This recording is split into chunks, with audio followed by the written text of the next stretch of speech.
Hey Tech Docs, to those who don't know, my name is Jehan. I'm a GP here from Melbourne, Australia, and I'm also a medical editorial board member for Heidi Health. So I've been asked by a few Tech for Docs users about how I use Heidi to improve my workflow efficiency in general practice. Now, I would take this into smaller videos and perhaps provide you with a few ideas that I've been playing around with over the last few months or so. Today I'd like to talk about a specific template I use in aged care setting. And to those who work in aged care or in a similar high pressure environment, you know that there are a number of information sources. For instance, there are information coming from nursing handovers. There's information coming through the electronic medical records, observation charts, medication summaries, and so on. So I go to a local nursing home as a locum, and in many cases I would be asked to come in to see a patient, for instance, after a fall, to assess their safety. So I use a personalized Heidi template to not only go through the standard process of note-taking, plus also to create a concise patient summary, which can then go up the top of my notes, which is something that has been found very helpful by the nursing staff and allied health staff, particularly because they essentially use the concise summary as a clinical handover. So I'll show you how it works and how I've created the template here as well for you. The template I use here is called GP Note with Summary Statement. And if you look under the bonnet, you will see a few instructions or prompts here for the AI to follow.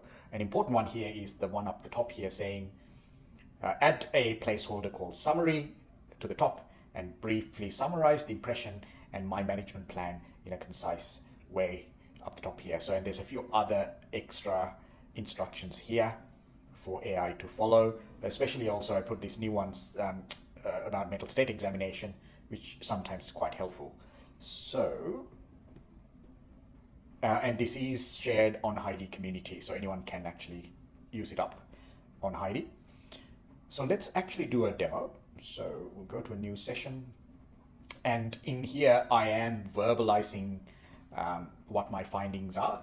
In nursing home settings, sometimes it's a bit difficult to do a face-to-face transcription, particularly because there are so many information sources, handover from the nurses, what you find when you do an audit of the patient record and observations and medication chart and so on. Sometimes information coming from the patient and family are quite helpful. But again, consent is an important part. Even if you're dictating directly, it's good practice to get patients' consent. Okay, so I'm at Keysborough Nursing Home today as a locum.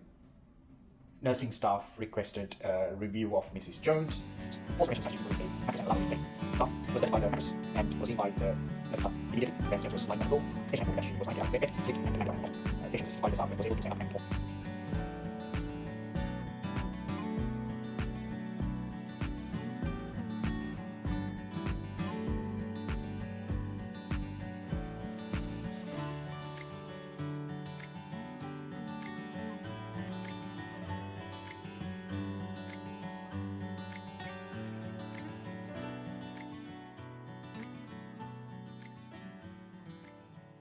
So as you see, there's a summary statement up the top, which is quite helpful, very good concise summary, history examination, background and impression, and also down the bottom you see a mental state examination as well.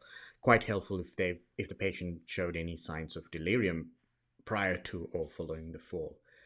And another really great feature is Ask Heidi feature down the bottom, where you can ask Heidi to, for instance, write a patient explainer, which can then be emailed to the family.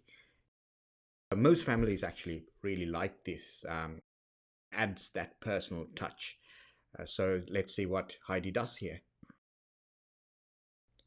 So it creates a relatively good letter, which can then be copied and pasted and emailed to the patient family.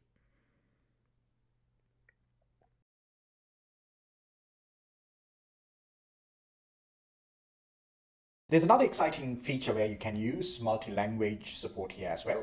Personally, I would only use it if I'm proficient in that language. But for instance, in this setting, if you want to write the same letter in simplified Chinese, you can ask AI to do that. Personally, I don't read Chinese, therefore it is a difficult assessment for me. But if you're proficient in that language and if you can verify what's written here is correct as a doctor, of course you can certainly use that as a patient letter as well. That's it for today. So this approach not only saves time, but also ensures everyone in the care team is on the same page, and as the summary is quite clear, actionable, and helps to prevent communication issues, particularly in the aged care setting when you're dealing with multiple teams. Also, if you liked today's video, just give me a thumbs up, plus also feel free to share this video with others. Of course, if you have any other ideas, absolutely would love to hear your thoughts. Feel free to share. So, and if you're not a member, join Tech for Docs as well, where we try to share these kind of ideas and any other health tech related ideas. So yeah, thanks for listening.